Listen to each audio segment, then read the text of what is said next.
to the club.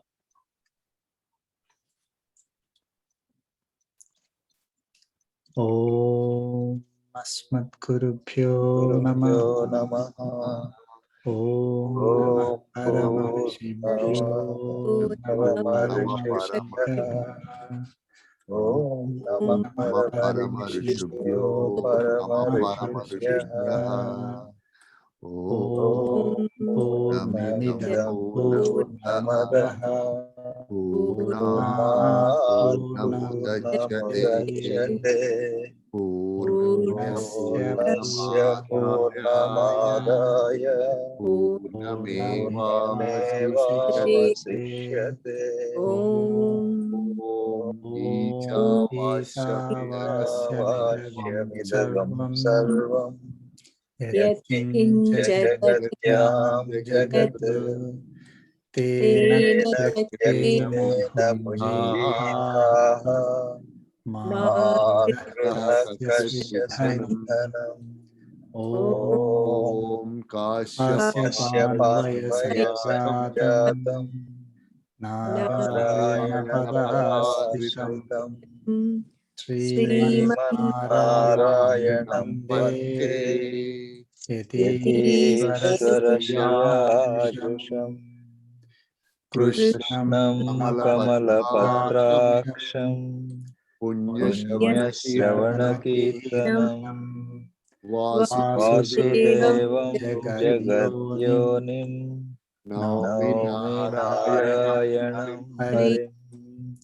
Krishnaya Krishnaya Yadavendraya Yadavendraya Gnanamudraya Gnanamudraya Yogini Yogini Nathaya Nathaya Rukminisaya Rukminisaya Namo Vedantavini Vedantavini Sri Krishna Parabrahmane Parabrahmane Namaha. Namaha Om Om Asmadguru Asmadguru Namaha. Namaha. Jai Sri Narayana. Jai Sri Narayana. We'll start reviewing chapter 15, sloka 16. May I ask a general question, Andy, before we Sure. start? Yeah. Like all these rays or all these in all these pajas, right, slokas, we are saying like, we should learn about Atma, right? We Atma Jnanam, and we should know Paramatma Jnanam and all that. That we is not, we've learned that we is not body, definitely. It's Atma, right? So again, we are saying Atma will be knowing. So who is knowing about Atma? Is Atma knowing about Atma again? All these characteristics or properties, whatever it is. Like we are saying, like you should know that you are not body, you are Atma. So whom we are pointing it to there?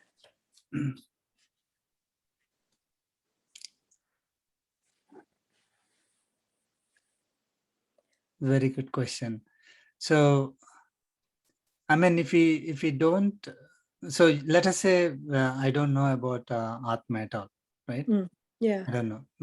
Let us say I'm not having all this knowledge, right? I'm learning about something. Okay. We are learning about ourselves. Who do we learn about?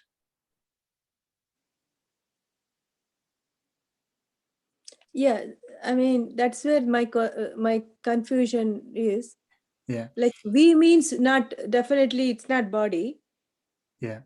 So body cannot no. learn anything. Actually, we in this particular case is the created being, like the Atma with the body is we. Okay. Right. Atma by itself has all the knowledge, but it is being covered up by the karmic bondage, karma vasanas, right? Because of the bondage. So, but if Atma doesn't have to learn about Atma, right? Atma by itself, if you take the pure Atma in knowledge form, and the knowledge of the Atma is equivalent to Paramatma. Okay, not same. Atma is not same as Paramatma. We learned that in chapter 15. We'll also review it again. So it is but the knowledge, it has all the knowledge. It knows that it is Atma. It knows what it is supposed to do. It knows that it is subservient. It is serving Paramatma. Its goal is to serve Paramatma. But while it is in these bodies, that knowledge is covered up. So with our body, with this birth that we have, we are trying to clean that karmic bondage that is on the Atma. Right. Imagine that Atma is carrying some karmic bondage. It's like a dust on the mirror. So we try to clean it with this body. This body becomes our instrument to clean that karmic bondage. Okay. So we are basically learning. First of all, I mean, unless we know that there is an Atma inside, and that is me really, and that is in its pure form, it is so great. Okay, unless I know that, first of all, I don't even try to find it. Like if let us say there's a lot of treasure in a particular island. Okay, but if I don't know that, I won't try to find that island at all, right? But if I know that there's a lot of treasure, then I will take all the effort to go to that place, right? So same way, we are trying to find, we are trying to discover or realize ourselves in this body. So for that, first we need to do is, first and foremost, we need to understand we are Atma, not body. But it doesn't mean that as soon as we learn that, oh, I realized myself, that is not sufficient. I mean, we only made the first step.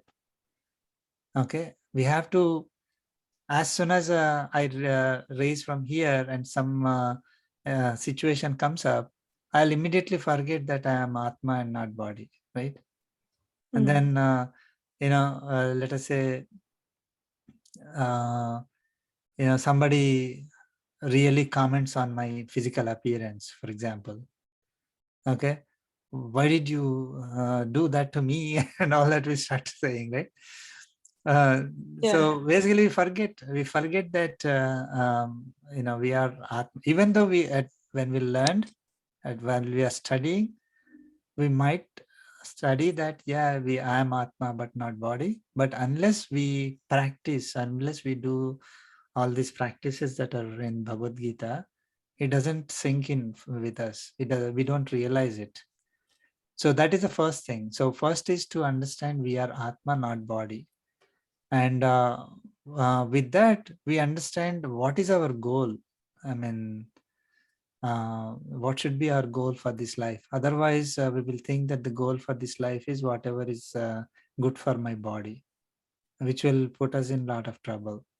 So once we understand that this is me, that is Atma, and my goal is whatever is Atma's goal, then I will try to use this body as an instrument to achieve that goal. So that learning part is happening through the body only. The body is the one that is learning. I am trying to clean up that karmic bondage from the that is covering the Atma, not from inside the Atma. So it is not in the Atma. Atma is pure, but it is covered up. So that whatever is on the top of Atma, you can imagine like there's a mirror, let us say, or a bulb, and on that there is a lot of dirt or dust on it. So we are cleaning it. So from outside only you can clean it. You can Atma cannot clean by itself, right? So Paramatma has given us this particular body as an instrument. That is how we need to see. And with this instrument, we have to do everything that we can to clean that, clean the karmic bondage that is covering the Atma. So that our Atma becomes free of that. And then it's not like our Atma, we become free of the karmic bondage. And we will be able to get, achieve our goal of permanent happiness. Permanent happiness is nothing but not taking births again and again, and be with God always, serving Him always, not go into Paramatma.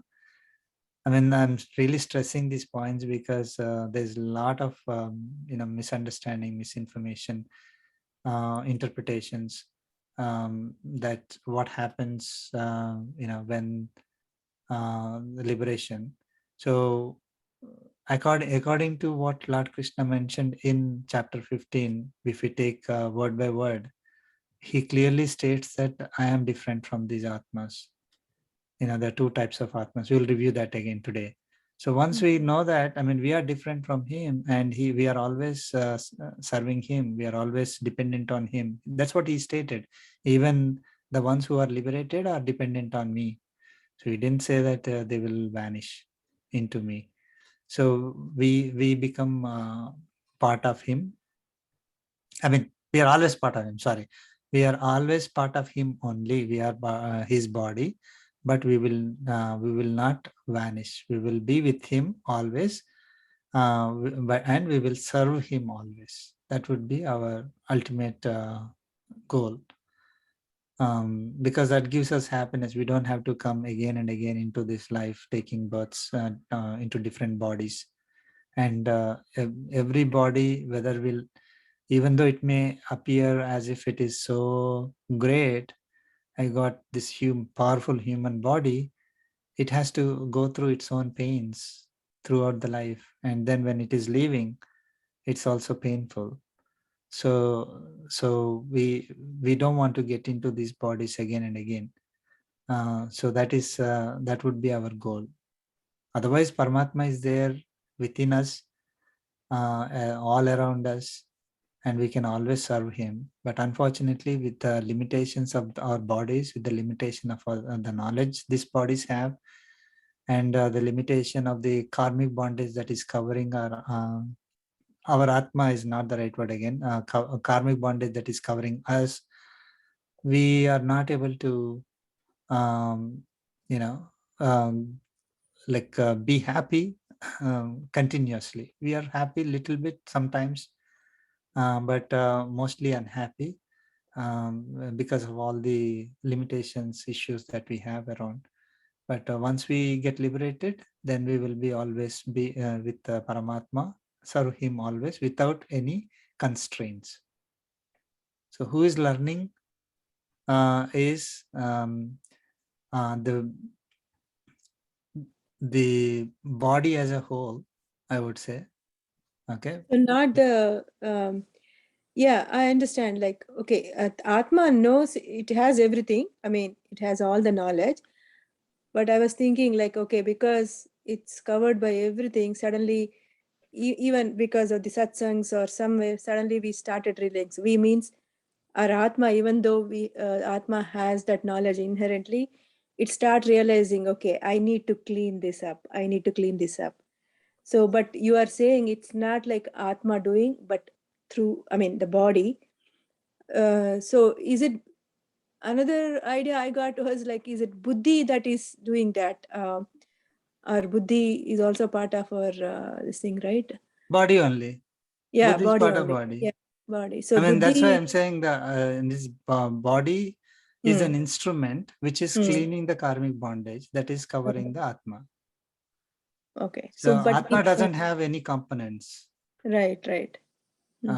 So all these our senses, manas, buddhi, these are part of the body only. And the knowledge that we are gaining is the knowledge that we are getting for this instrument. See, we are able to use this instrument properly, which is capable of doing that. But if the knowledge is not there, the instrument doesn't work as we expect, as we need, right? So all of us have equal opportunity to learn about Paramatma. Okay, and so again, depending on our karmic bondage, it is going to be easy for some people and difficult for some people. And we will understand that again in 16th chapter. But so once, but we all have opportunity, like for example, there are 80 people in this group that they all had an opportunity to join this session, but only a few have joined. So we are able to, whoever has joined is able to use the instrument properly. They are getting the right kind of right knowledge. It's like I can say fuel, right? Fuel for this instrument to work and properly. Otherwise, the fuel that is given to this instrument would be all, bad fuel, like let us say. So in a car, if you are filling it up, if you put proper fuel, then it works, perfectly, and takes us to the destination, which is the driver inside the car. But if the car is filled with fuel that is, not correct, like instead of gas, you put something else or mixed with all kinds of impurities, then the destination, the driver cannot go to the destination and has to struggle a lot, right? So it is the instrument that is being that is gaining the knowledge, not the Atma itself. Atma in its pure form has the knowledge already, and the instrument is our body and all its components. Don't think our body is just whatever physically that we see, the whole thing, which is not Atma. Atma is so subtle in the knowledge form throughout the body. Except for that subtle Atma, everything else is basically we are using that as an instrument. See, one more thing is that Atma, unless Atma is there in the body, body doesn't function, right? So in a way, Atma is needed, but Atma cannot, just by present in the by being present in the body, Atma is not able to clean itself. It is again the body and the actions of the body, the senses, manas and buddhi that is driving the body to do a particular action in a way that is proper or improper. That is either adding more karmic bondage to the Atma or cleaning the karmic bondage from the Atma. I mean, on top of Atma. So it's the instrument that is learning and not the Atma. Okay. Thanks, Cindy. Yeah, it's very clear. Good question, Andy. Thank you.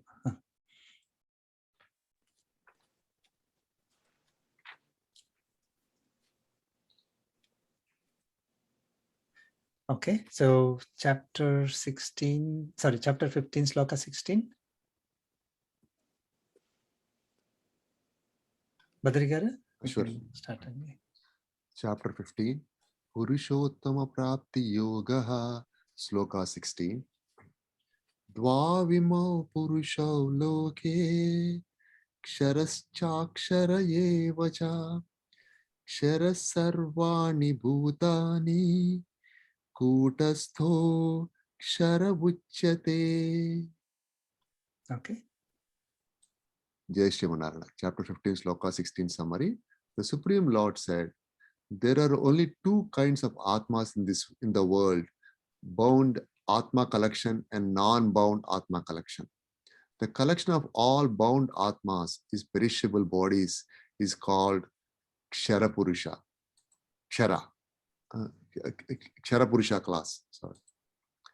The collection of all non-bound Atmas is in imperishable bodies is called Akshara Purusha class.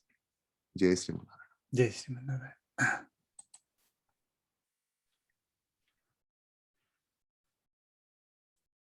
Okay. Any questions on this end? Last class. So we are Kshara Purushas right now. And when we get liberated, we become Akshara Purushas.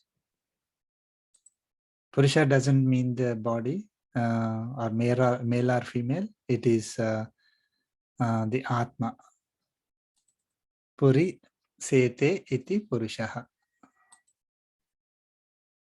So that which is residing in the body is called Purusha, and that is Atma. So we are Kshara Purushas. Okay. So let's look at 17. Sloka 17. Who will chant? Yeah, I can chant any, Usha. Please. Yeah. Purushottama Prapti Yogaha. Sloka 17. Uttama Purushastanyah Paramatmetyudahrita Yo Lokatrayama Visya Bibhattavya Ishwaraha. Avyaya Ishwaraha. Yeah. Bibhattavya Ishwaraha. Yeah. Okay. Jai Srimanarayana, chapter 7, sloka 17 summary. The Supreme Lord said, but apart from these two, there is another Atma, the Supreme Purusha, proclaimed as Paramatma, who, having pervaded the three worlds, sustains them, who is immutable, who is the Lord. Jai Srimanarayana. Yeah.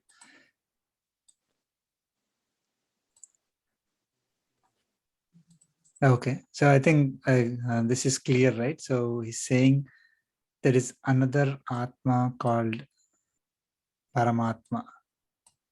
It is supreme.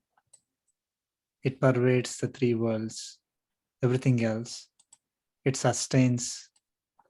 Paramatma is the one who is supporting, sustaining everything, who is unchanging, and who is the Lord, who is a ruler, who is administrator, controller, commander of everything else. He's talking about himself here. Yeah. So it is very, very clear that Supreme Purusha, Paramatma is different, is distinct from all other Atmas.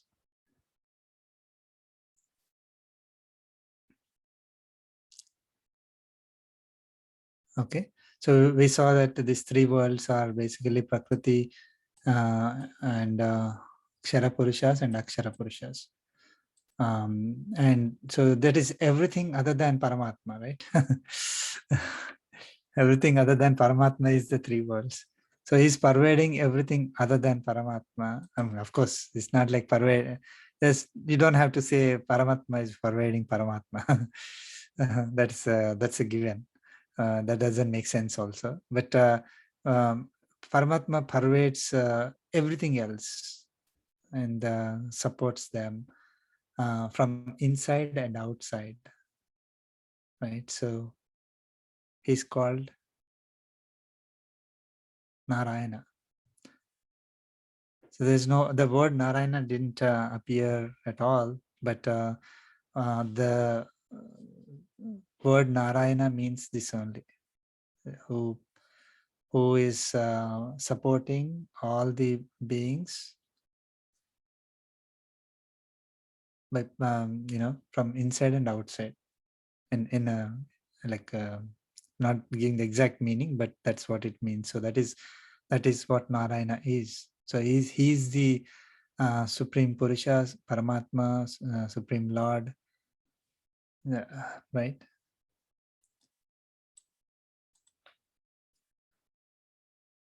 Okay. Any questions on this?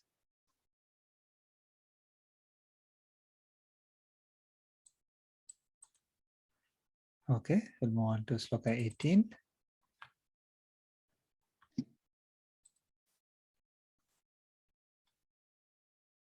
Yeah, I can go ahead. Sure. Yatsmat ksharamatidoham aksharaadapi chottamaha atosmi loke vedecha radhita purushottamaha.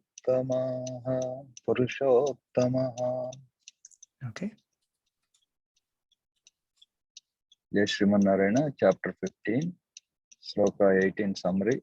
The Supreme Lord said, because I transcend Ksharapurusha, Baddha/bound Atma, and I am also superior to the Akshara Purusha. I am acclaimed as the Purushottama in the Smriti and in the Veda. Jai Shri. Jai Sriman Narayana. So he is the Purushottama. He is Uttama Purusha. So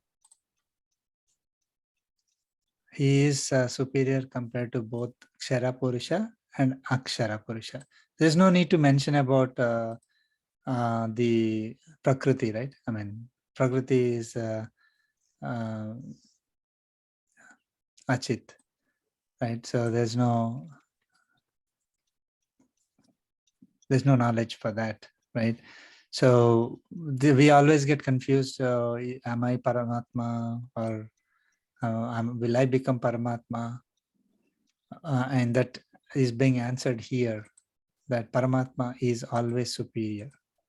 I would never become Paramatma. I'm always going to be dependent on Paramatma. And Paramatma is always going to support me, sustain me, no matter where I am, whether I am in these bodies, while I am a Baddha Atma, or when I am in the divine bodies as a Akshara Purusha, as a Nityatma or Muktatma. So these are the two kinds of Akshara Purushas. So we will become Muktatma, so the liberated Atmas. And there are Nityatmas already. I mean, they are always in the divine form only. They never had to go through phases like us. But Lord Krishna very, very clearly said, I am superior compared to all these. I am a Uttama Purusha compared to all the other Purushas. Okay, so there is no one equal to Paramatma, and there's no one who is above Paramatma. So we can call him Purushottama. All the Vedas and Smritis, they call him as Purushottama, and because he is the supreme Purusha or supreme Atma or Paramatma, in other words.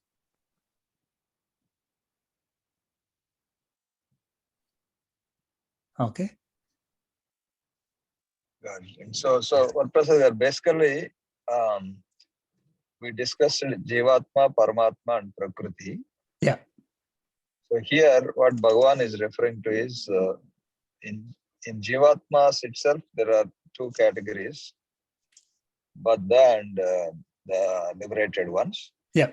So I am different from both of these. Yes. So he is not talking about Prakriti at all here. Yeah. I mean, Prakriti is just a matter, material, right? Yes. So there is no confusion regarding that, but there would be confusion in terms of, the Atma, right? So I am pervading this body, right? And Paramatma is also pervading. So now there is confusion. There's no confusion with the material part, but we need to clearly understand that I am right now Akshara Purusha, and I will become Akshara Purusha. And in according to Bhagavad Gita, Lord Krishna, Paramatma said that he is superior compared to both Kshara Purusha and Akshara Purusha. So he's superior compared to us even after we get liberated. Sorry, he's superior to us. So even after we get liberated. So it's not like we become, we vanish, we go into him and that's it. Right? We are all part of him only. We are already part of him. So even as a Atma also, we are part of him. Like, for example, we have a hand. Is it our part? It is our part. Yes. Right? A fingernail, Yes. it is our part. A hair is our part. So this entire body is part of us only. Each part of the body is I am only. So this entire universe, the body, it is the body of Paramatma. Paramatma is pervading this entire universe. Like when I am pervading this entire body, I am calling this as my body, right? So Paramatma is pervading this entire universe. So he is the Atma for this entire universe. When I say universe, it includes both matter as well as all the Atmas. So he is pervading the Atmas as well. He clearly mentioned that in several slokas. So he is supporting Atma also. Atma is not supported by itself. Atma doesn't have the independence. So it is still dependent on Paramatma. If I have independence, right? Like I would like to stay in this body forever. Nobody can do anything to me, right? I can declare this is my kingdom and that's it. Nobody can touch me. And I will never die, right? I mean, never have to, I mean, this body will never perish. But this, no, it doesn't happen that way, right? Sorry, go ahead. No, sorry. So conceptually, is it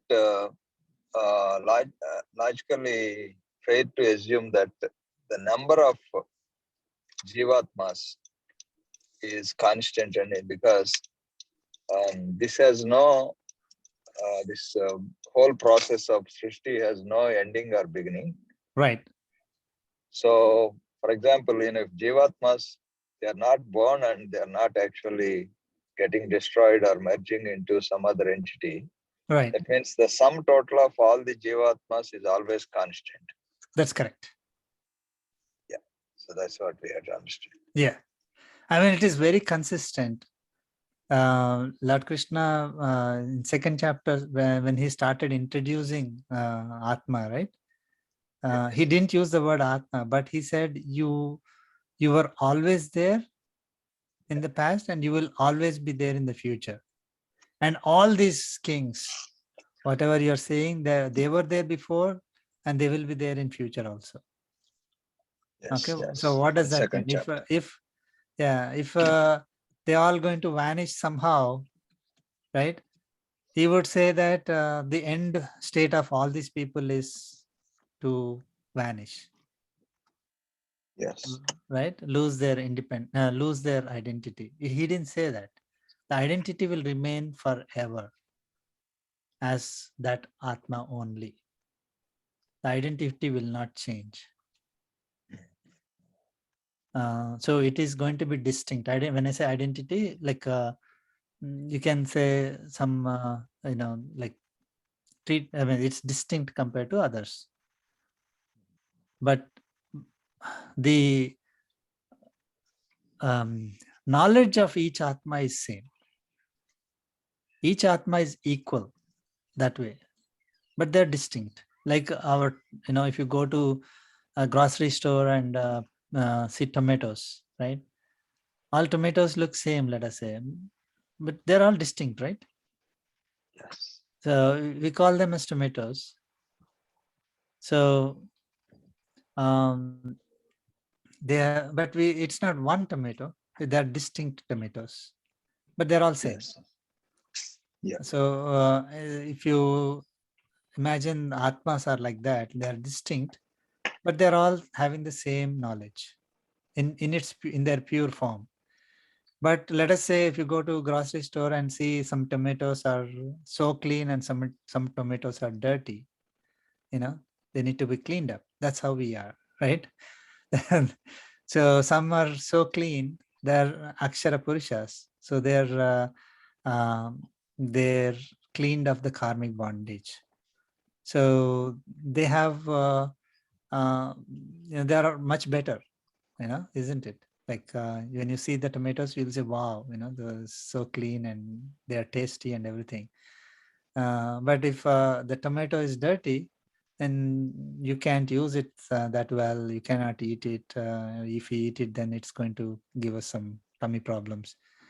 So it is. So it needs to be cleaned up. Same way. But tomato, inside it is same tomato. Once it gets cleaned, it's the same as the other clean tomato.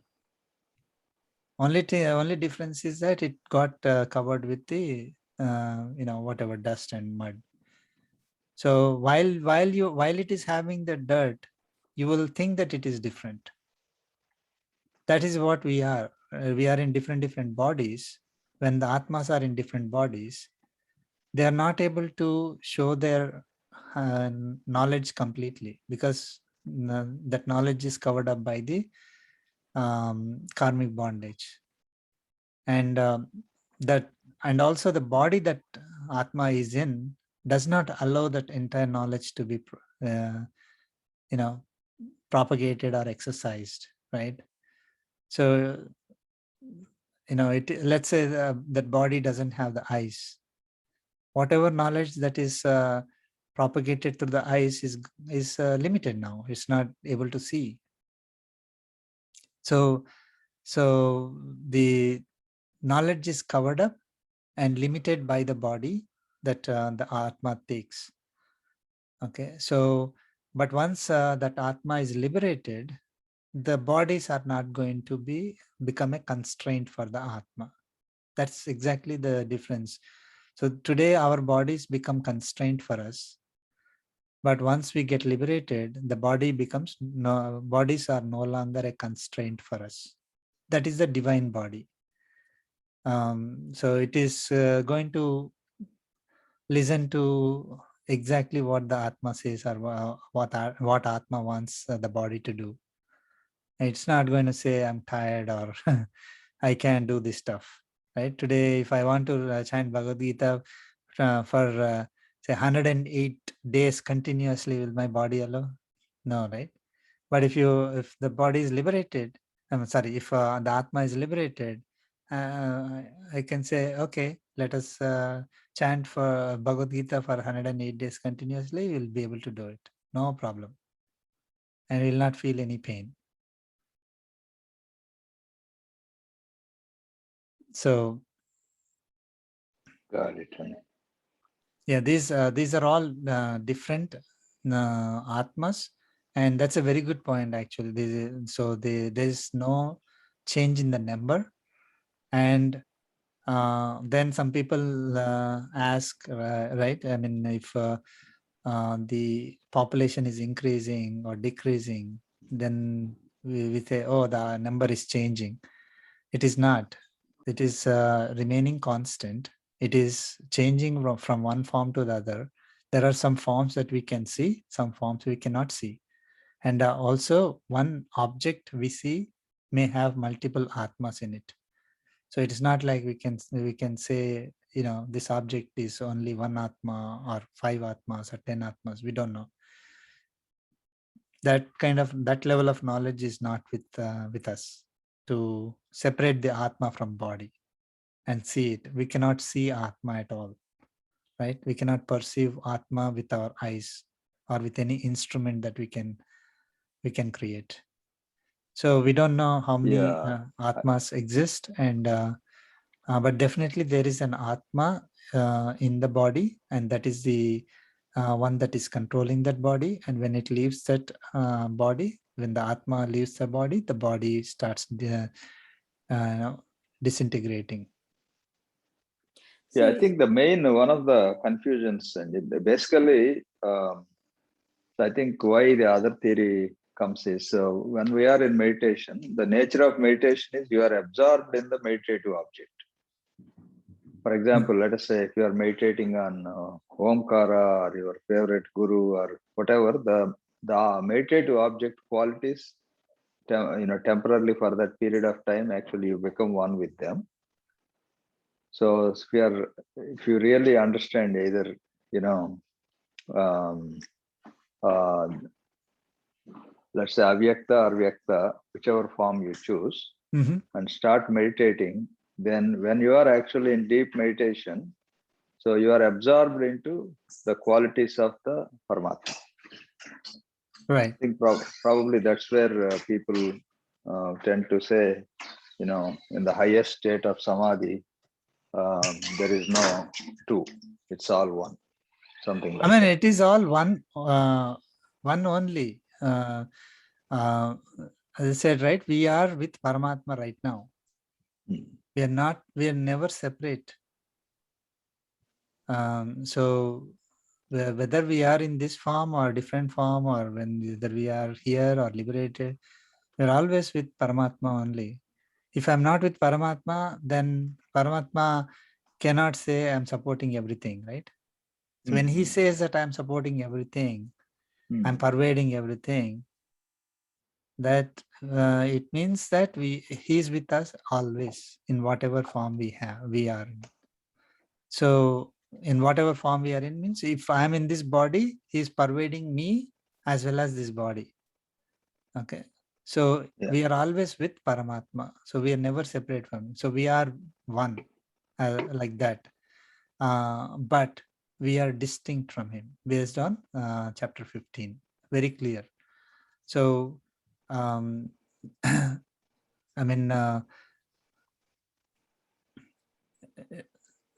We can go into that, but yeah, we are distinct from him, but we are always with him as one. So, sir, so what is this increase in population? Does it mean anything? No, it is basically that some Atmas took this form, more Atmas took these forms. Like if the population of human population is increasing, then more Atmas took the form. That's all. And somewhere it is reducing, some other forms are reducing. You mean the Atma's number is constant? Yeah. Okay, so isn't it good thing that many Atmas are taking Manusha Janma, means because we consider Manusha Janma is the best. Yeah. I mean, again, misuse is there. It's not that, every Manusha will you make use of the Janma very well, but isn't it a good indication that many Atmas are, given a good opportunity? Yep. Okay. It is, but as long as we develop the Daivi qualities that we are going to learn in chapter 16. If we develop the Asuri qualities, then it is pretty bad compared to even an animal.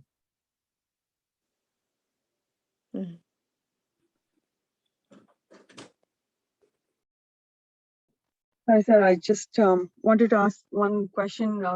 Maybe I picked it wrong, right? Did you say there will be multiple souls in some body, or is it? Yes. Okay. And that explains the number also, right? Yeah. Everything that we see definitely has Atmas in them.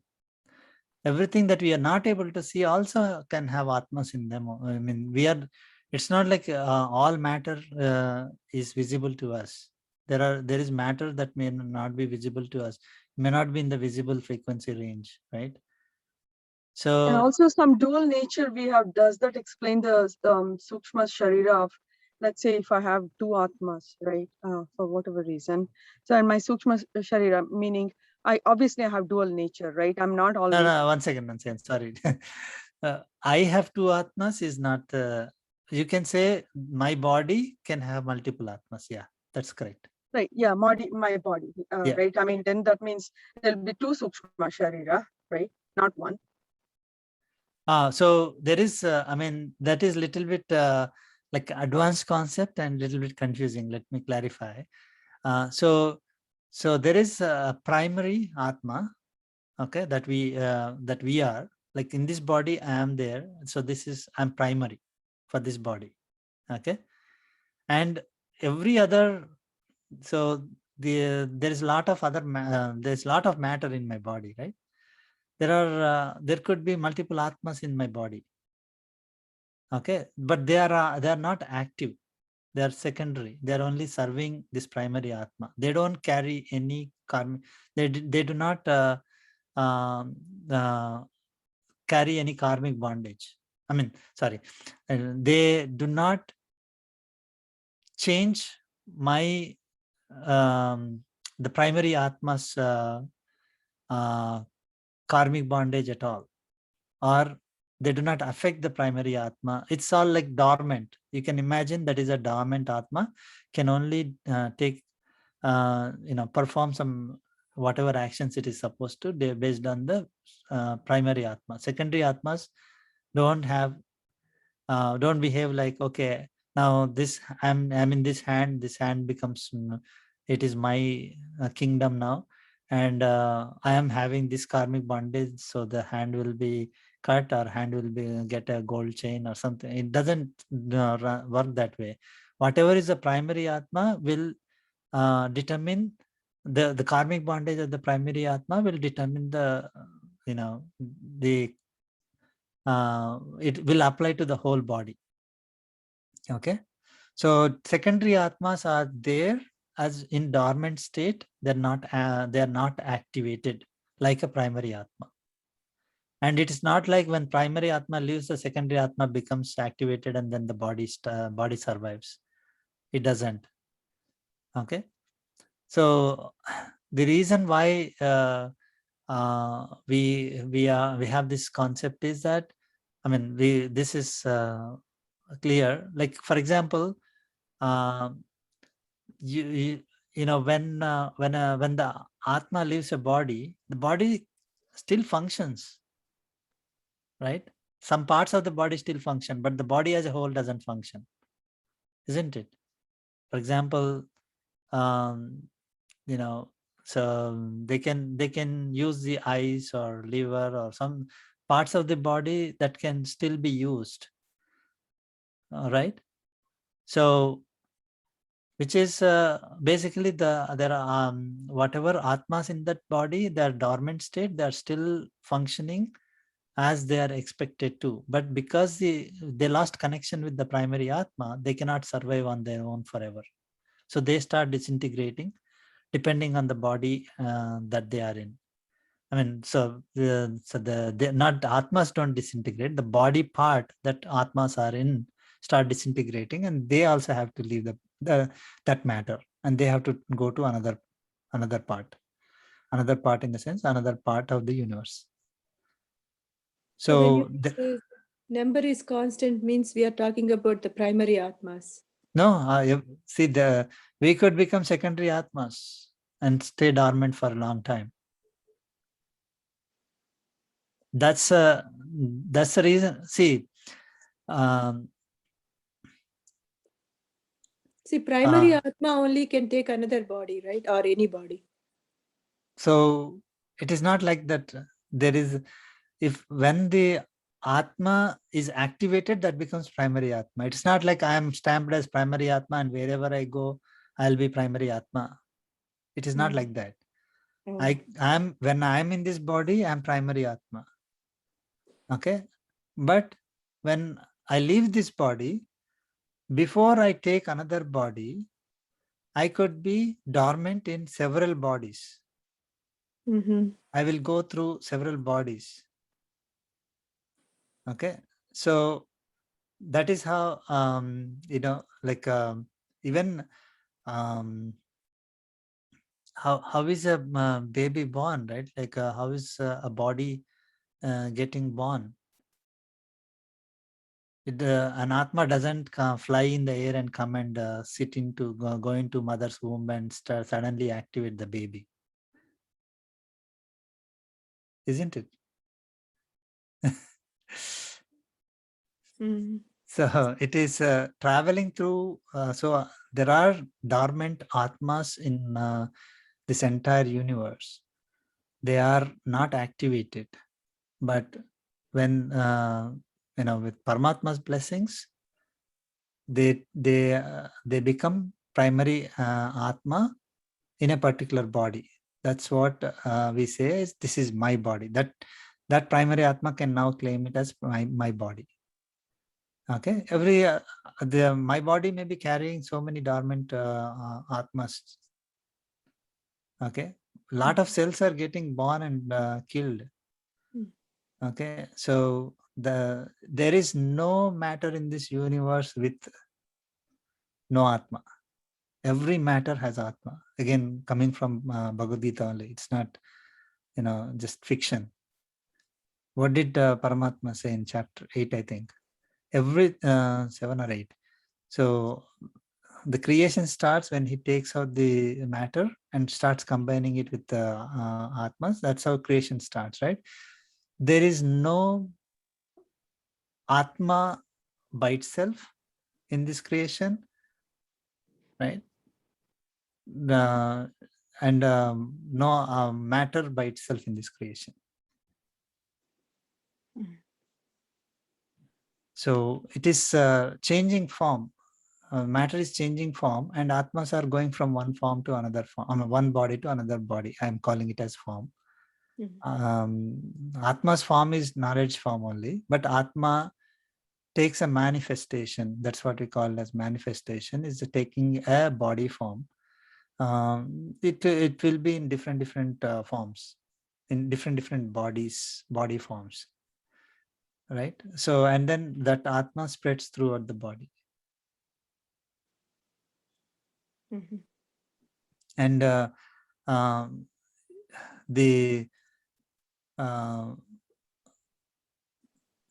so these dormant Atmas take birth in another. It could be 100 years, 200 years, a million years. It may take several years.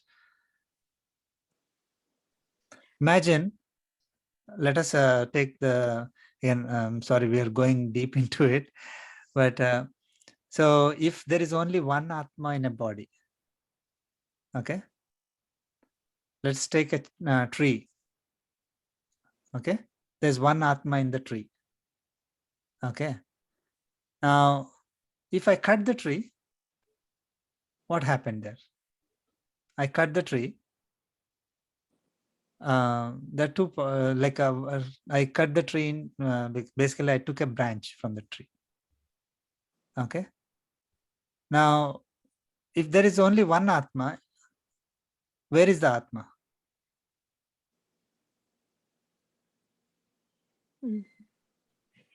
Is it in both the two distinct separate parts of the tree? It cannot be, right? Then it will become like I have cut the Atma into two. Atma cannot be cut. So Atma could either stay in the main tree, or it could be in the branch. Now, how is it that the branch lives on its own? If let us say the main Atma remained, if there is only one Atma in the tree, that Atma, obviously the main tree will survive. Like when you cut the branch, main tree is not getting killed, right? So the tree will survive. So you know that Atma is there in the main tree. So see, if Atma cannot be cut, then there should not be, and there's only one Atma in the tree, then there should be no Atma in the branch.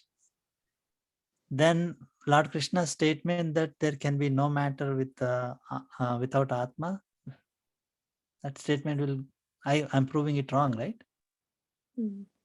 So it means that I cannot say that, of course, Lord Krishna very, very clearly said, so all matter have Atmas in them.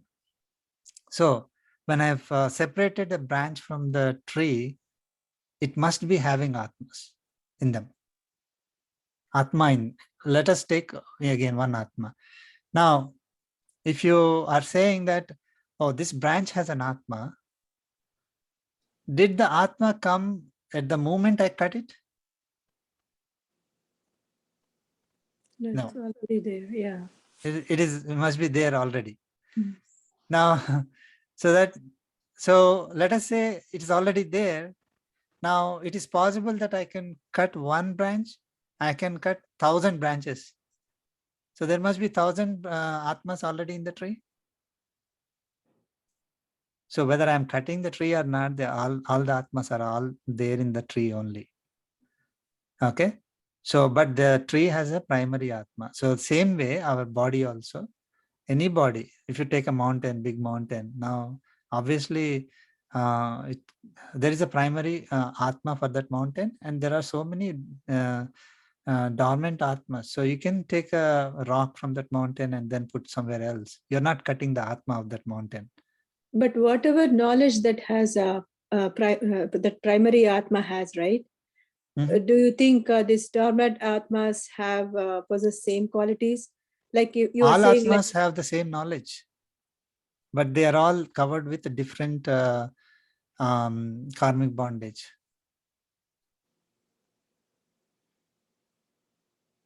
Okay. Oh. So they have their own tasks that are lined up.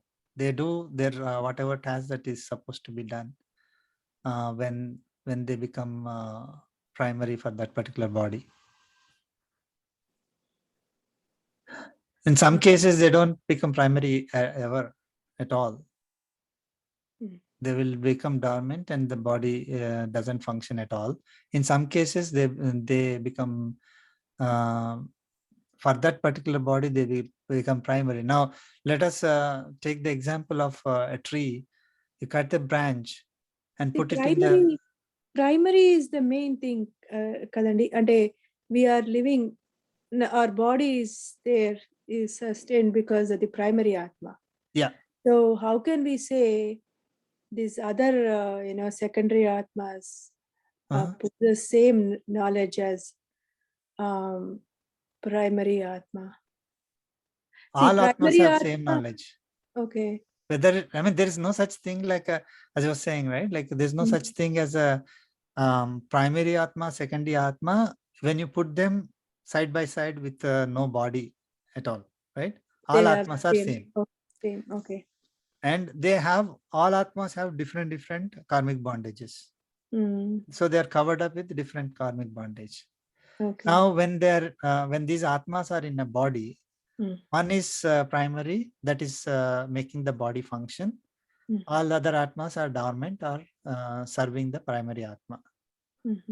Now, when in that scenario, the secondary Atmas don't show up their own karmic bondage. They don't declare their independence from the primary Atma. It's just doing whatever the primary Atma does, or wants these Atmas to do, if at all they are supposed to do anything.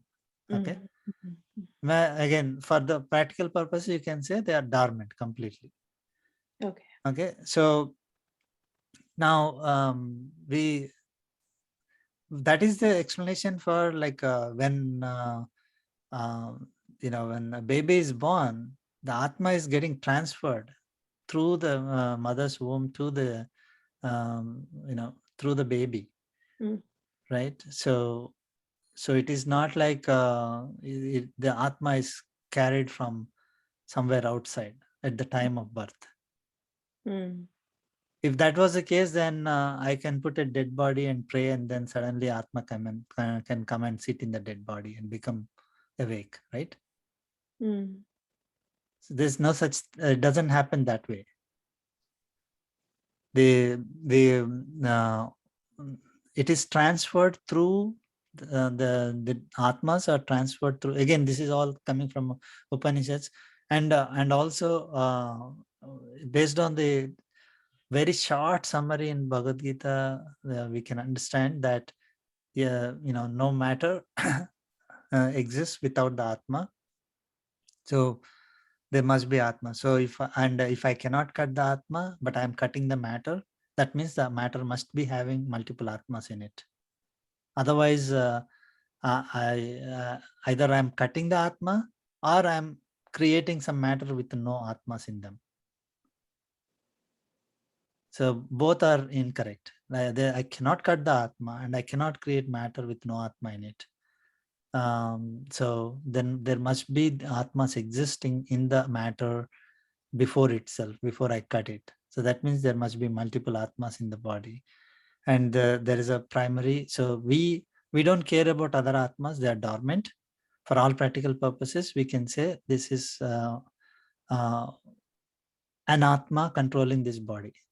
Whether there are, how many Atmas are there, second, that's all immaterial after that. But definitely we need to understand that Atmas are there.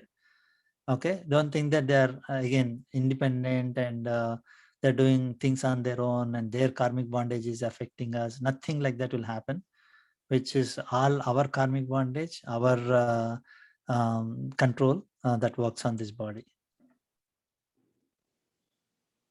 Okay.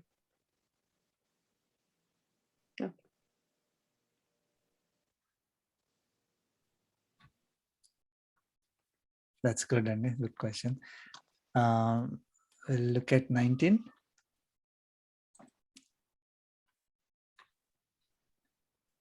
19, who will chant? I can do it, Andy. Sure. Chapter 15, Purushottama Prapti Yogaha, Sloka 19.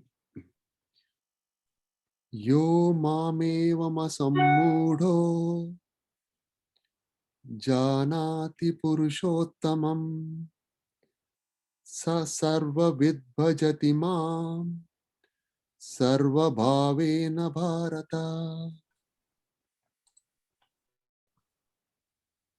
Jai Shivanarana.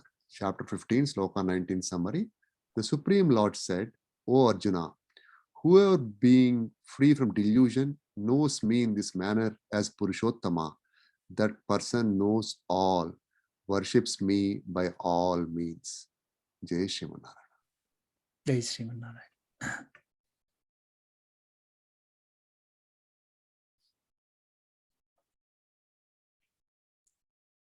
Yeah, so we should be free from the delusion.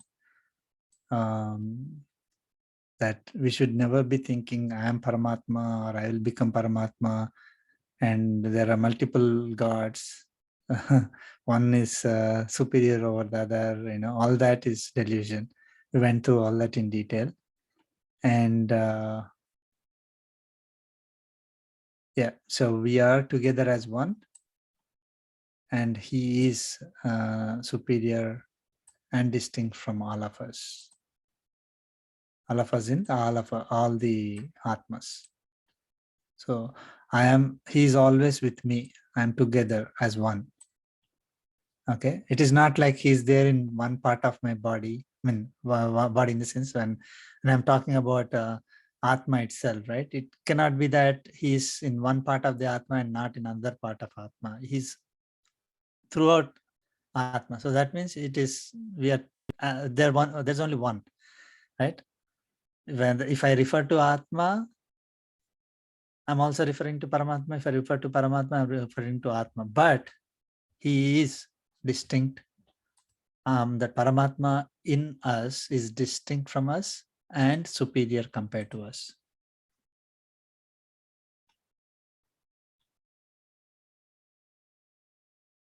Okay, 20.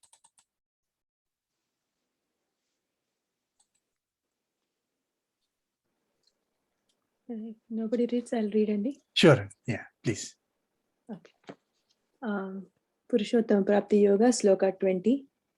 Iti guhyatam sastram idamuktam maya naga etad bhutva buddhiman syat kruta krutyascha bharata.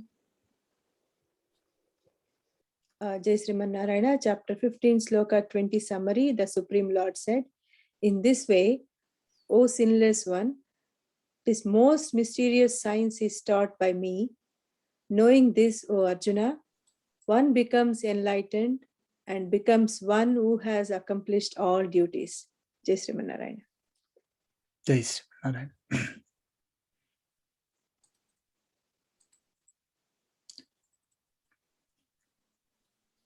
So basically,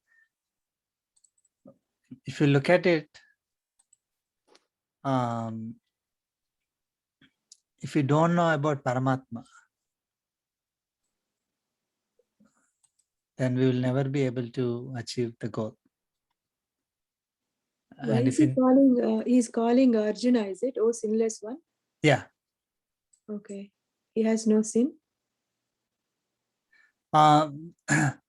He has no sins that will prevent him from getting this knowledge. Okay. And one more thing is that, I mean, if he did not have any sins at all, he wouldn't have taken birth, right? Right. So, but it is a way of addressing him to say that, like, in comparison, you can say that in comparison, he is sinless compared to other person, right? Right. If you say one, again, like example of a tomato, right? You look at the other tomato and then say, oh, this is pure tomato. Is it really pure? It will also, it Yes, may have, some impurities also. But for the purposes that I'm talking about, it is pure. Comparatively. Yeah, comparatively, and also for the purpose. Okay, so I mean, like drinking water, for example. This is pure water, we say. I mean, is it really pure? No. Must be having some impurities. But for the purpose of drinking, that water is pure. So here, sinless one is for the purpose of getting this knowledge. So because you are not having the sins, I taught you this mysterious science, this about myself. Okay. It is so mysterious, valuable. You can say Guhyatamam Shastram. It is most valuable knowledge that I gave it to you because you are sinless. And in other words, it is if one is having sins, they will not be able to receive this knowledge. That becomes a hindrance for them. The papas, the karmic bondage will become a hindrance for them to know about Paramatma, right? I mean, we learned in chapter 12 that he gave all the steps. If you are not able to do this, at least do this one. Not able to do this, at least do this one. And then he gave, and finally he said, you just do your duties as karma palatyaga. I mean, just don't even think about all the higher level stuff. Just start doing this one. Then it will clear your karmic bondage. Then you will be able to go to the next step. Then you will go to the next step. So here, basically, Arjuna is at the stage where he is able to receive this knowledge. Lord Krishna thought he is eligible to get this knowledge. That's why he gave it. He knows that if, as we discussed in last class, like if he gave this knowledge to, let's say, Duryodhana or Dhritarashtra, what would have happened? Tell me. You can imagine. Duryodhana will say, I know all these things. Whatever you're saying, I don't believe it. Okay. You can go. Right? You're trying to sell something to me. I don't believe it. Okay. So because he's that there is a kind of a layer of ignorance that is in front of Duryodhana, who's not able to see the reality. Right? So that is the same for all of us, right? Like when we are not able to see the reality because of something is preventing us from that. We don't get the knowledge that we are supposed to get. But Arjuna, he was able to approach Lord Krishna and surrender to him because and then that made him eligible to get this knowledge. So Lord Krishna was able to give this knowledge to him. And with this knowledge, right? I mean, applying to us, we become enlightened, and we become the ones who have accomplished all duties. It's like we achieved everything. You can imagine that way. That's a ultimate thing, right? I did everything in my life. Let us say, right? No, in a company, if you are in a company, when can you say we did everything?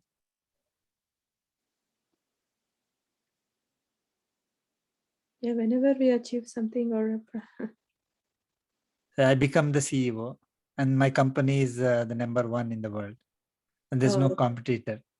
Okay. And I can say I accomplished. Now I am accomplished, right? So basically, we did the maximum that we can think of from a company's perspective. Right. And when I'm talking from a Atma perspective, what happens? It's nothing. I mean, No, we become liberated. Yeah. I achieved everything means I became liberated. Oh, okay, that way. Oh, yeah, right. Yeah. Of course, I mean, there is a lot of explanation for that. We can go through that. But basically, we will, the ones who know about Paramatma, who understand that mysterious knowledge, right? I mean, not Paramatma, knowing just about Paramatma is like, okay, Paramatma is there. That is one level. But again, we have to experience that. We need to know how to experience Paramatma, how to apply that knowledge in our life. Otherwise, just knowing it and forgetting about it, and and then doing all our tasks, all our things, day-to-day things in our normal way is not going to help us at all. That's true. So we need to, based on this knowledge, we need to start applying that knowledge and then experience Paramatma in everything that we do. Then, yes, it is helping. Otherwise, even Duryodhana was able to see Paramatma. Okay, he saw Lord Krishna, but he was not sinless just because he saw Paramatma. He knew Lord Krishna's greatness. Okay, he knows who is God. It doesn't help if we don't practice that, right? So first is we need to know, and then we need to experience. Means we need to do everything according to that knowledge. We need to practice that. Whatever we learn, that mysterious knowledge about Paramatma, that highest level of knowledge, and then we will be able to get the liberation. Very well said, sir. I just remember when Krishna went to Duryodhana during negotiation time, right? When they lost the chess battle, he gives the villages, right? So take this, give Pandavas just 5 or 6 villages, right? And then you keep the kingdom, right? Duryodhana was like still not willing to accept that, right? So many times he tells him, right? These villages are nothing, right? Or they have five people, they will just share that and then they'll be happy, right? No battle, nothing. You take the Hastinapur and then you be happy, right? But he didn't. And then what Krishna does is he shows his avatara, right? That he's God. And then Duryodhana knew, right? But again, Maya pulled him so much, right? So yeah. It's just amazing how Krishna decides sometimes, right? Again, every act is his plan, right? But he tried here, right? He was in a human form. Again, of course, he's a god. He tried, but Duryodhana did not. So I don't know. I just couldn't believe that, really. I had goosebumps just, listening to that. Yeah, I mean, Lord Krishna actually that's one example that we can say that he loves everyone. Right? He is that is one of the things that we learned about God, right? He is Sarva Bhuta Hita Hiterata, I think that's a shloka. So he loves everyone. He wants best for everyone. So he did everything that he could do to even help Duryodhana and support him, and like trying to say, just take the kingdom, just give the 5 villages and all that. But still, that's what happens to us. Paramatma gives us the human form, with a lot of, we are so blessed that he gave us human form.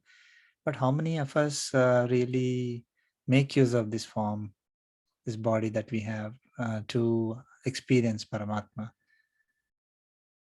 So in those days, Duryodhana was able to see him. So you can see that is a instance where Lord Krishna was outside, right in front of Duryodhana, and they are talking to each other. One Lord Krishna is trying to help, trying to, yes, trying to. He could have just killed Duryodhana, right? Yeah, he didn't do it. Yeah, he right? gave a message to him, right? And he's trying to, He still loved Duryodhana. Yeah. In that sense, right? If he was not having that love, why will he would have, with the power that he has, he could have simply just taken him in one shot. Right? That's what I would have said. So he's still like that. Paramatma is helping all of us in spite of having so many deficiencies in us. He loves us so much. He gives us a chance. Just give 5, just do these 5 things. But we say, no, I don't want to do even those 5 things. We say, no, I don't care. I know everything about you, and you try to do these things. You are against me. All that. That's what Duryodhana said. You're always Pandava Pakshapati, and you are against me. Yeah. He's always feels that he's a side.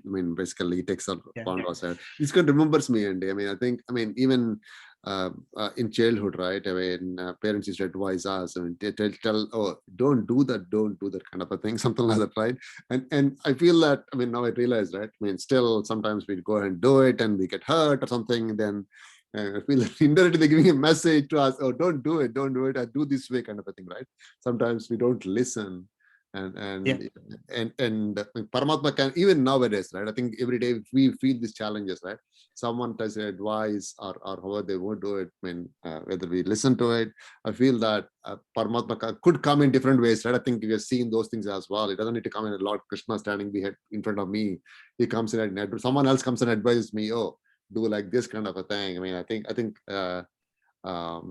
we need to look at pretty much. I think all of us will realize that. I think sometimes later, oh, I should have done it because someone has told me this. Maybe I should have done it that way, kind of a thing. But it's a great lesson that we're learning every day. In fact, right? Yeah. Not only that, and another thing, I think few weeks back I asked, like, those who get this liberation, or who are truly following this, how do they look, how do they experience?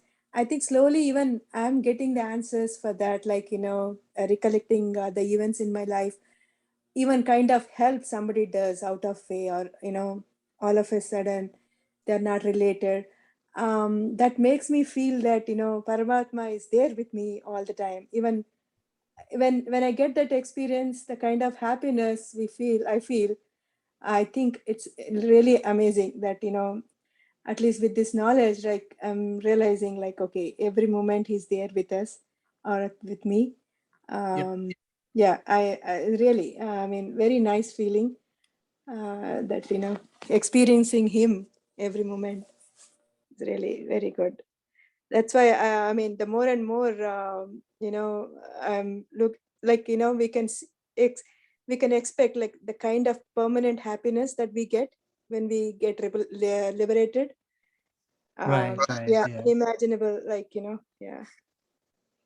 Yeah, I mean, like initially when we say that, oh, you'll get unlimited happiness when we are liberated, we can't understand what these people are talking about, right? Yeah.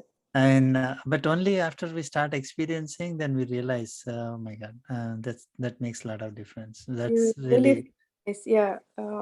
Yes, that's true. I mean, we never, at least my story, I never realized it, right? So we did all the puja, mantra, and everything, right? So in between, my brother, when growing up, if I didn't give him water or some toys or something, he would say, "I'll become what is it, grasshopper? Not grasshopper. That on the wall, it will be there, right, in India." spider. Lizard or something. Yeah, in next life you'll become lizard, right? So every time, I grew up listening to that from him, but I never understood. Right? But again, then I asked my parents too, right? Then they told, you'll have many janmas. If you don't treat people good, you will become like a pig in the whatever, like that. So I imagine, and then I grew up like that, right? So in my 20s, nothing came to my mind. Some shloka, some again something, and in 30s, right? In early 30s, I came across this Brahma Kumari, right? So they always talked about soul, you're not the body. So I understood to some extent. 15 years I was in that journey, but still I was not able to connect to our roots. Right, and then so many things happened in my life, but still I was trying to follow Brahma Kumari, and again sort of disconnected, right? So because it was not going back to my roots. And then what happened was this in the WhatsApp in 2019, I think in the summer, one of my friends posted this thing in Durga Mandir, right? Balaji sir's program. So usually I always overlook WhatsApp messages. I never go through it. And then this one, that day was very sad. And I just was going through that and I saw that. And then that's how I joined this class. And then instantly I felt that, I'm looking at Rama sir and Balaji sir, you know what, you just have to follow them, right?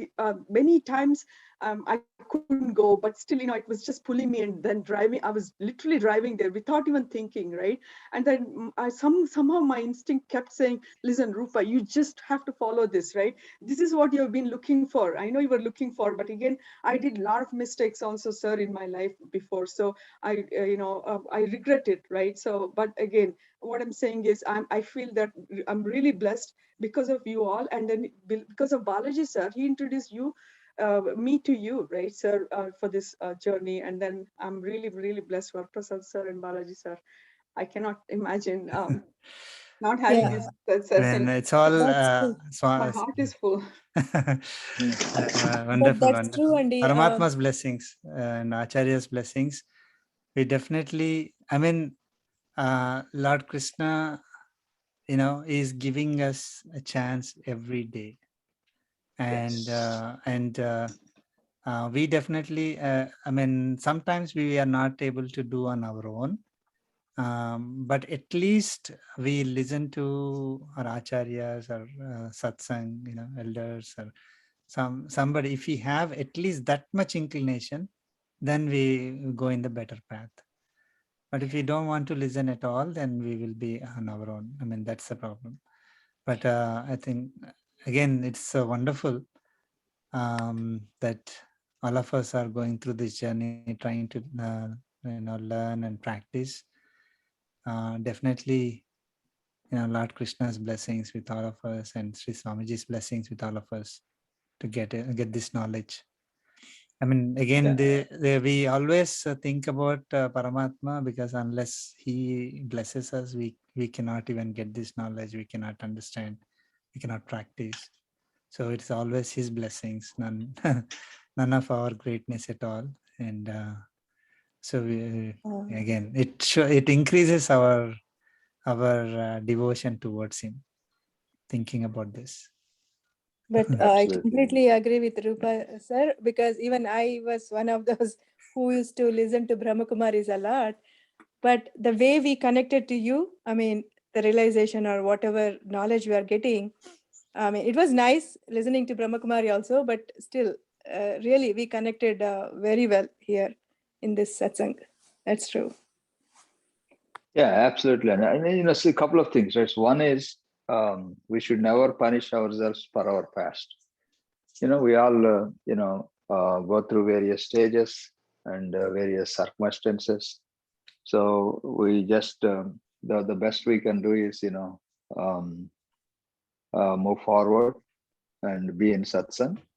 The other thing is, see, this is the whole thing. So we have to keep the practice and theory going side by side.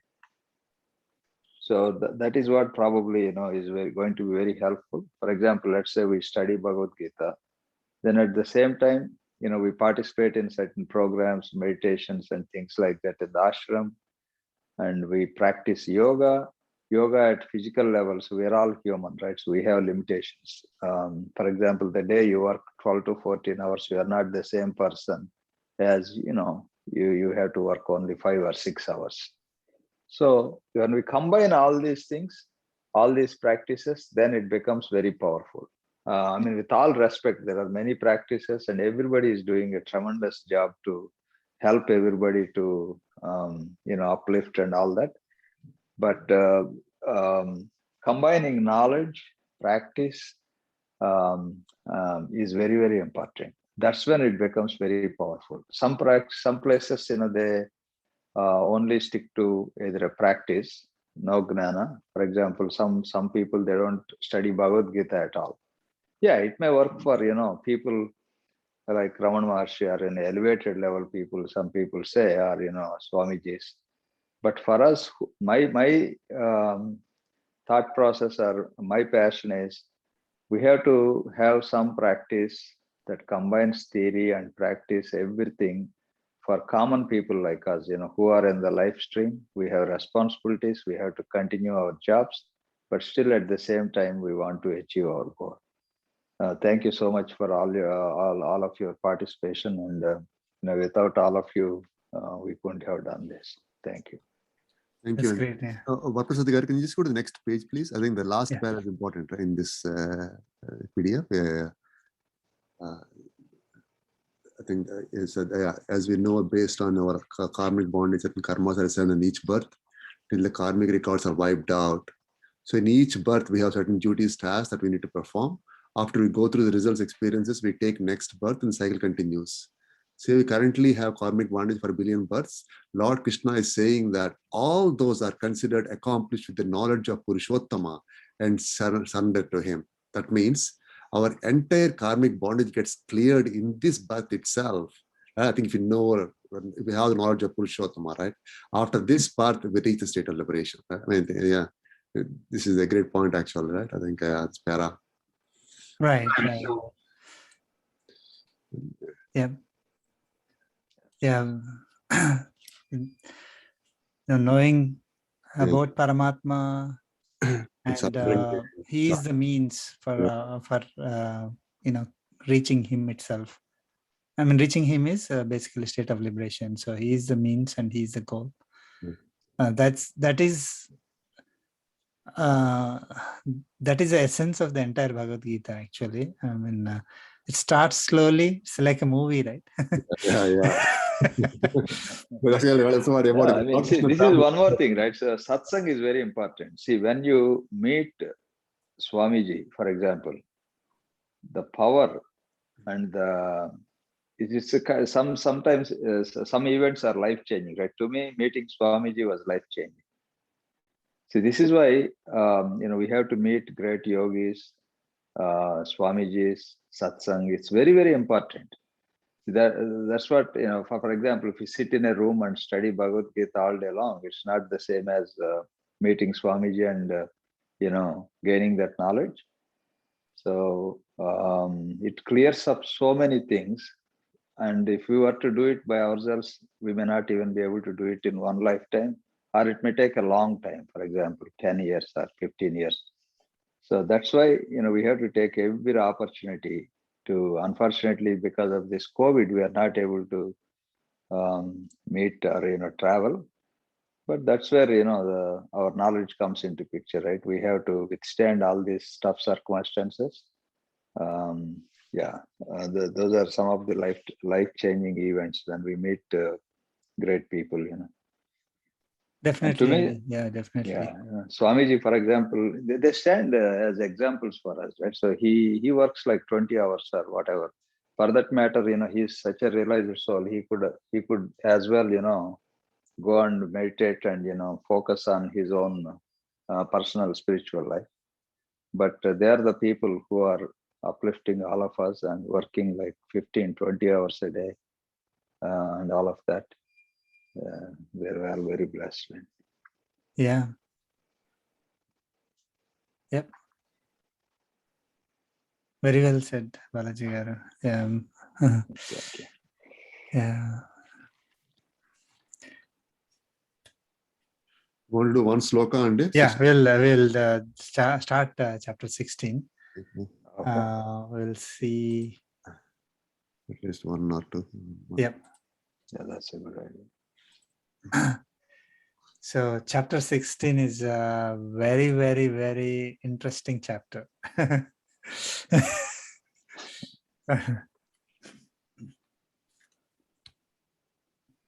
I'll chant the prayer once. Om Asmadgurubhyo Namaha. Krishno Rakshatuno Jagatraya Guruhu Krishnam Namasyamyaham Krishnena Marasetravo Vinihataha Krishnaya Tasmai Namaha Krishna Deva Samuthitam Jagadidam Krishnasya Dasosmyaham Krishne Tishtati Sarvametadakhilam He Krishna Samrakshamam. Jai Sriman Narayana. So let's start chapter 16, sloka 1. Atha shodasodhyayah Atha Shodashodhyayah Daivasura sampadvibhagayogah Daivasura Sampadvibhaga Yoga Sri Bhagavanuvacha Sri Bhagavanuvacha Abhayam sattva samsuddhihi Abhayam Sattva Samshuddhihi Jnana yoga vyavasthitihi Jnana Yoga Vyavastitihi Danam damascha yajnascha Danam Damascha Yagnascha Swadhyayastapa arjavam. Swadhyayastapa Arjavam. Let's chant together. Abhayam Abhayam Sattvam Shuddhihi Jnana Yoga Vyavastitaha Vyavastitihi Danam Dhanam damascha Damascha yajnascha Yagnascha Swadhyayastapa arjavam. Arjavam. So Lord Krishna is continuing in chapter 16. So before we go into this, just at a very, very high level, so we are in the third Shatkam, right, of Bhagavad Gita. Third Shatkam is chapters 13 to 18. Third Shatkam is kind of, it's a summary of the Bhagavad Gita, the information, the knowledge that was presented in the first 12 chapters. But that knowledge of Bhagavad Gita is reclassified and described with a different angle, right? With concepts gathered from all the 12 chapters and presented, the related concepts presented together in a structured manner, right? So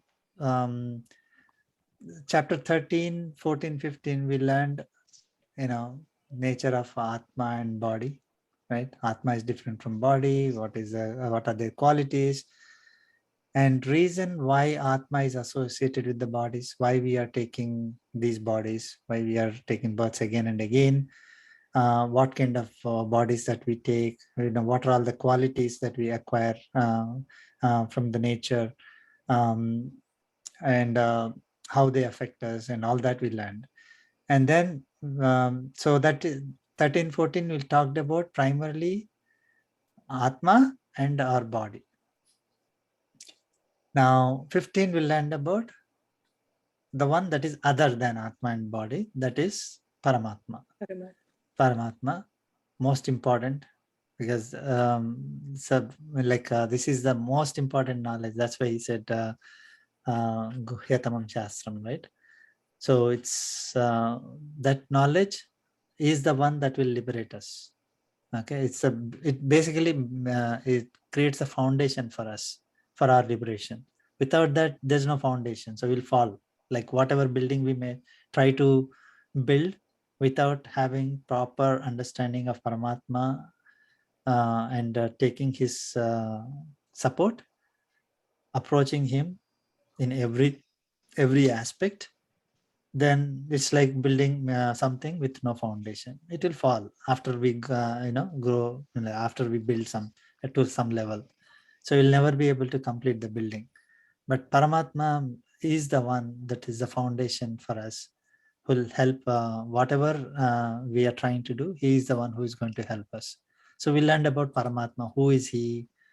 Very clearly, he's different from us. He's the one who is creating us, supporting us, who is the Lord for us, who is the ruler for us, not just us as a Atma, like ourselves, but is the ruler for the entire universe, which includes all the Atmas and all the material. Okay, so we learned all the three so far. Okay, so now at the end of this chapter, he's saying that, so he said, he used the word Shastram, right? This Shastram I'm telling you. So this chapter 16, Lord Krishna is advising us to act as per the scriptures. Okay, as per the scriptures is basically whatever like he has commanded. He gave that information in the previous, all the chapters so far. That is part of the scriptures, and we got some knowledge like how we have to, like karma yoga, jnana yoga, bhakti yoga, and all that is part of the scriptures. Now he's asking us, he's advising us to act according to those. Okay, now Daiva Asura Sampad Vibhaga, what is this name? Daiva Asura Sampad Vibhaga Yoga. So there is a Daiva Sampat and Asura Sampat. Sampada means the knowledge or property. Wealth, Sampat. Yeah, Sampat. Sampatti, Sampad, wealth, nature, possession. It is, that all the meanings will come, right? Like primarily we use it for wealth. Okay, so he is classifying everyone into two categories. One is Daiva or Deva category, and the other one is Asura category. Okay, so Devas have Daiva Sampatti, or okay, Deva wealth. There is some whatever Sampatti, whatever possession that they have, it is Daiva Sampatti, Daiva Sampat, right? You got it? Yeah. So and there is a wealth possessed by Asuras. It is Asura Sampat. Okay, wealth, it is not the the dollars and the gold and things like that. This is the nature. This is the qualities that one possesses. Okay, so there is whatever this Deva category of people are possessing is Daivi Sampat, Deva or Deva Sampat, Daivi Sampat, and the Asura people, they're having the Asura Sampat. Now, these, so he's dividing those two categories based on those who follow the scriptures and those who do not follow the scriptures. Who follow the scriptures are called, or who are obedient to the scriptures, they follow the scriptures, they are Devas category, Deva category, and who are opposed to the scriptures, they're Asura category. Very simple. Okay, who are following whatever knowledge that Lord Krishna has given to us in Bhagavad Gita, they are Deva category. Whoever is not following is Asura category. Okay, and now he starts talking about these qualities in detail in this chapter 16. The who are this? What is the Deva Sampat and Daiva Sampat? No, not Deva Sampat. Daiva Sampat, the Sampat, the nature or the possession or the qualities of the Deva category of people. And when I say people, don't think it's just human beings. Okay, all beings. Okay, then the other one is Asura. So what will be the qualities? So the first sloka starts with all these qualities. Actually, the first, second, and third are related, so we should actually do them together. But the last, in the third sloka, he says, let me open that, and then say that why these qualities are coming, right? He gave a list in first and second sloka, and in the third sloka, he ends with, O Arjuna, these virtues belong to the one who is born with divine nature. So he's explaining the divine nature. Okay, so what are all the qualities of that, the divine nature that constitute the divine nature? The first is, so these are all the qualities only, just listed the qualities. Abhayam. Okay, let us look at them very detail. So Abhayam is fearlessness. Okay, having, I mean, all of us understand fear, right? Something is, bad is going to happen. That's why we fear, right? Or something, we may lose something that is good, that is already with us, right? So again, that is a fear that we have.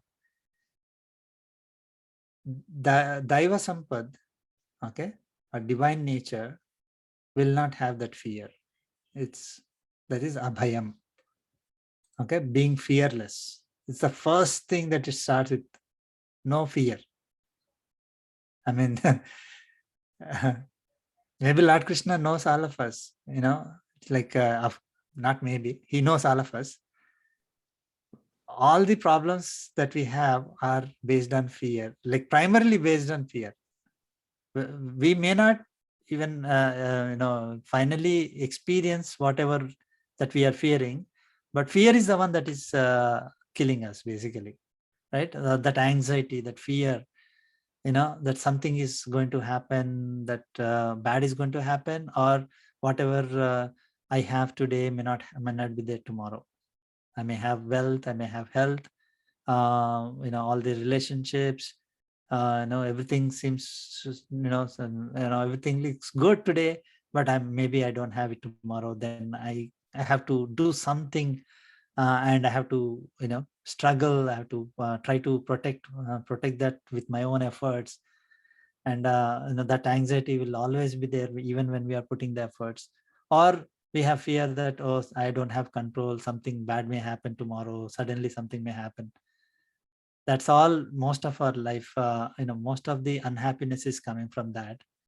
The Daiva Sampad will not have that fear at all.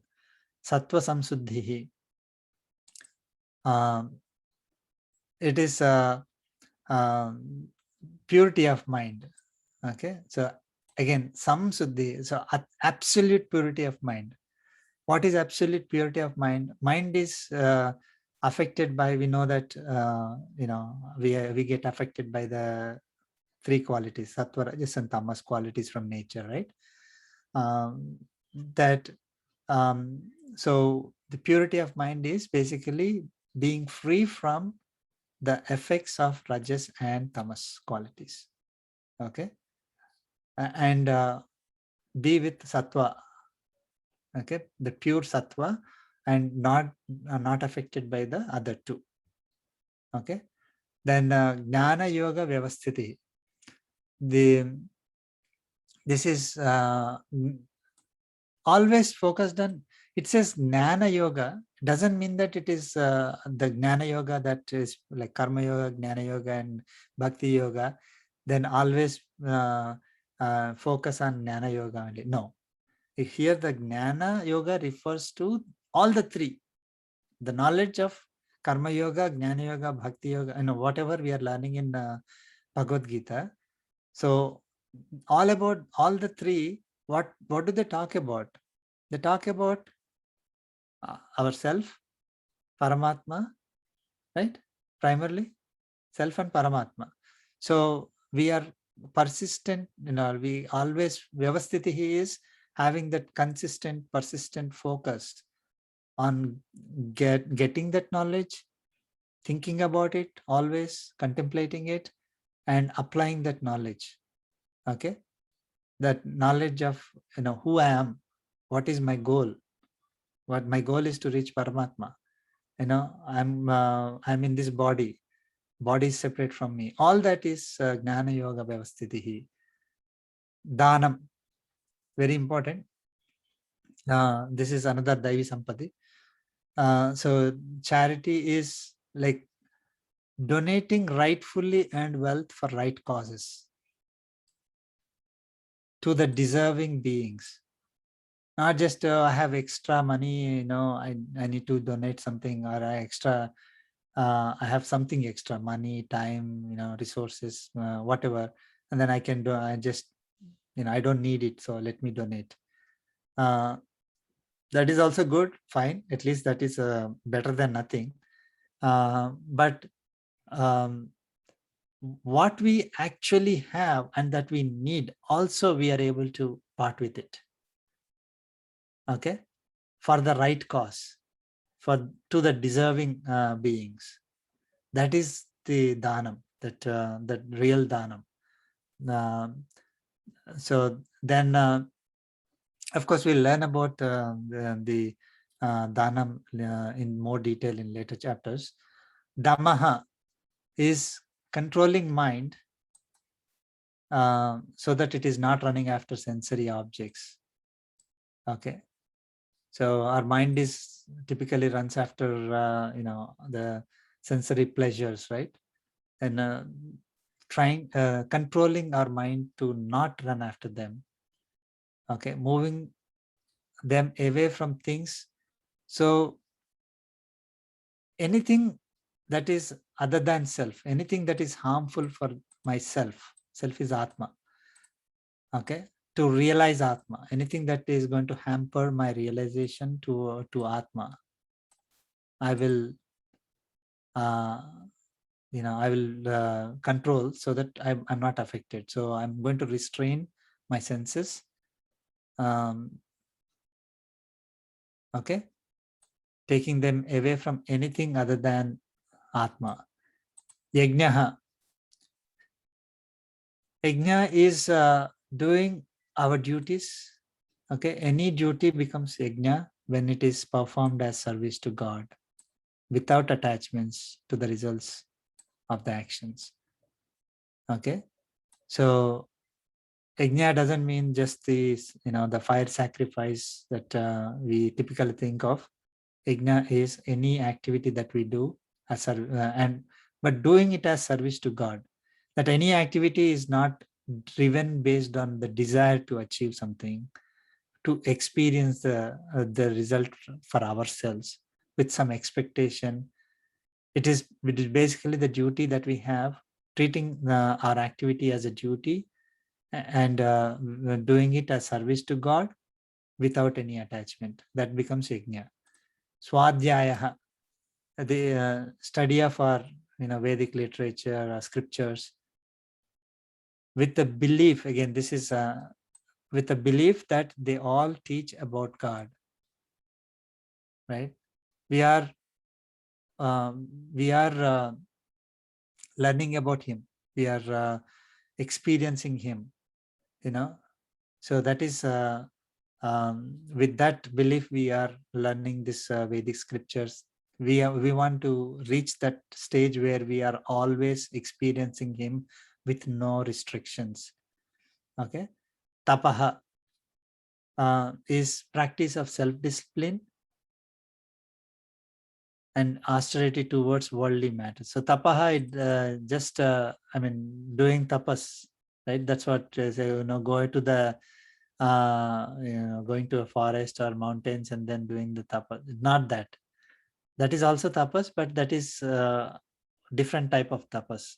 We should be practicing self-discipline and austerity towards worldly matters while we are here. That is tapas. Okay, and it includes fasting periodically and performing acts pleasing to the Lord. Okay, that is also part of tapas. Arjavam is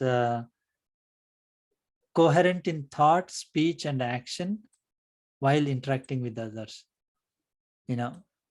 We let us say we learn something, we think of that, and then we say that, and then we do it in action. Okay, all are in sync, right? So then it is arjavam. So all these 9 are part of the Daivi Sampat.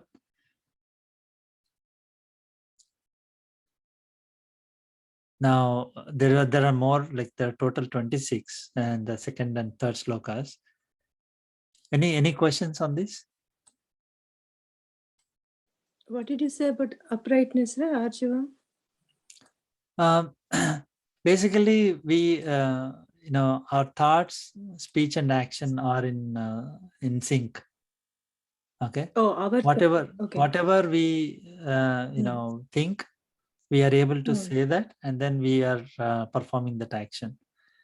It is not like, okay, I learned something, let us I think about something, and come up with action. something, right? Let us say I want to say something, so I think about it and then I say it, but I'm doing something totally different.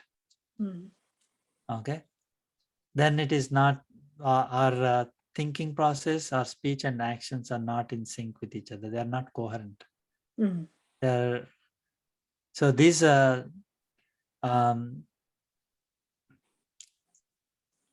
when actually this is again the greatness of Sri Swamiji, right?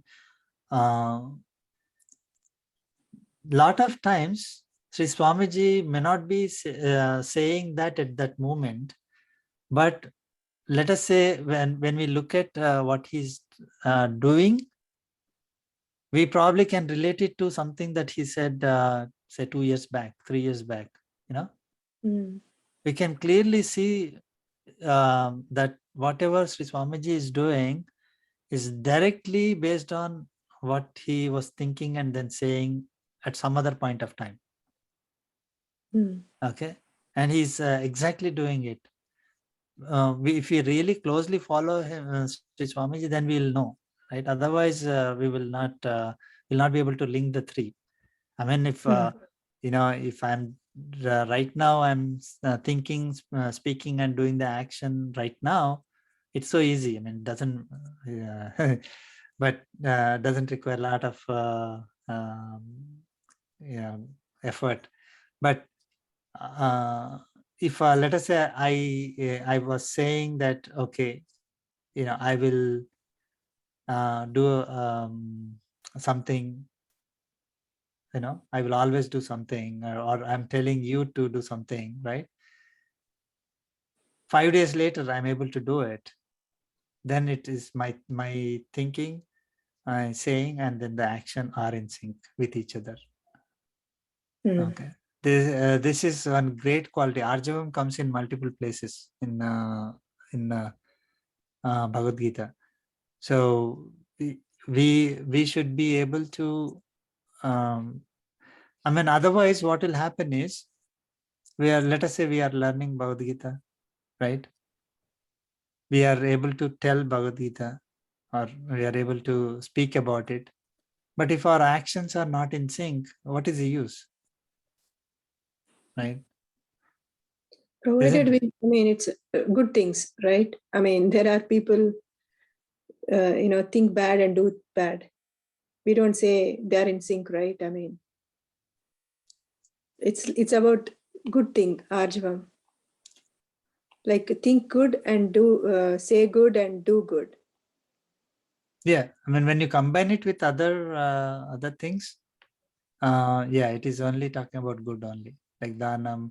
And I say that I want, let us say, donation is so good, right? Then we need to do the donation. Basically, I read in scriptures, Swadhyaya, I read it in scriptures. So that's a great quality. I understood it. And then I need to do the donation. And then I tell somebody that, oh, you need to donate. But if I don't, you don't do it, then yeah. Right? Or if I tell somebody that you should control your anger and all that, but the next moment, some silly thing happens, I am so angry, I keep shouting at other people. Right. Right? Doesn't make sense. Yeah. Yeah. So that is not a good quality. So quality here is whatever I am thinking, I'm saying, and my action are all in sync. So it is not. So it makes sure that our actions are following our knowledge. Okay. So that means I'm able to practice what I'm learning, whatever I am preaching. So that is when that's a great quality, right? I mean, otherwise, it's easy for somebody to just read a book, and that's again differentiates great people from others. Someone is able to read a book and repeat the whatever knowledge is in the book, but they are not able to actually act on it or tell others on how to practically apply that knowledge. Then again, it is not that useful. So this the Daivi Sampad, the quality, so divine nature, they have this quality where they are able to have all these three in sync: their thought process, their speaking or speech, or whatever they say, and then the actions, they're all in sync.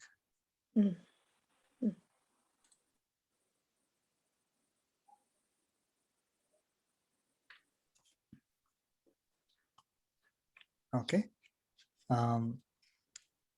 Any questions before we conclude? So this Deva, he's not talking about those four categories. I mean, no.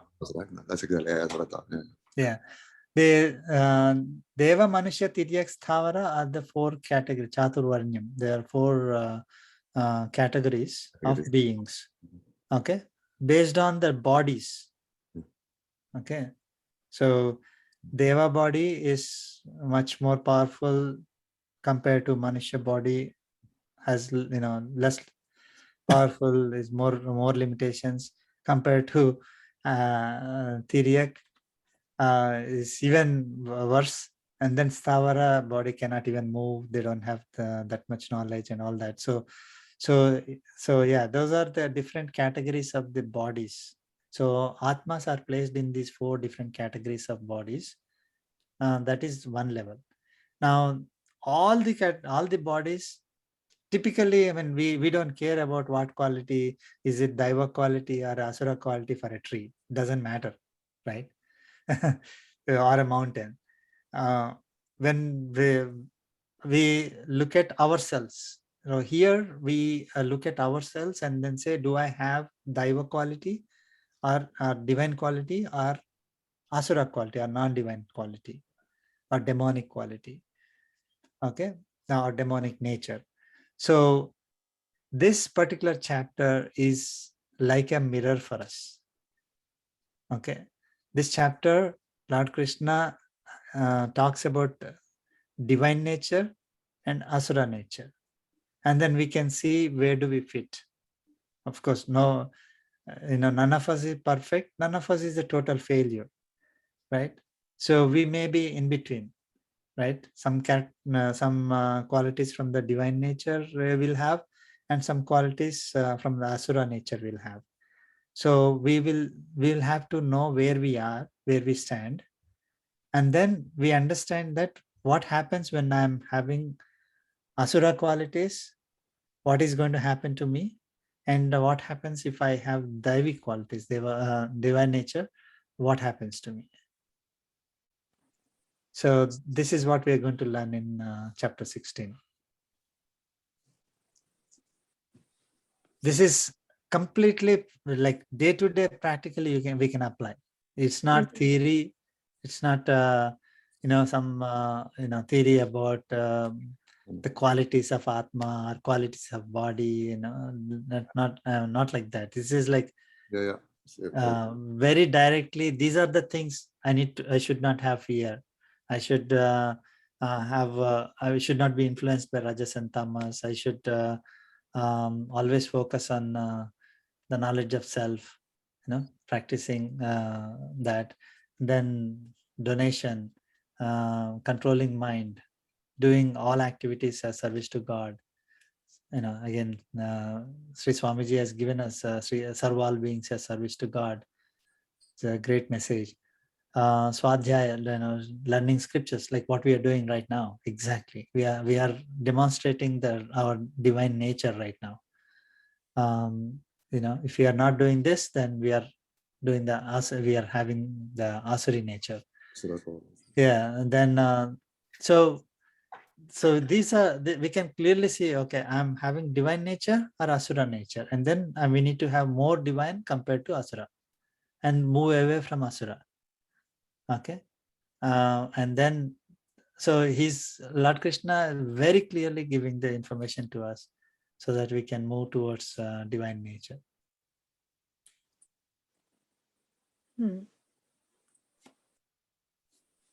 Okay.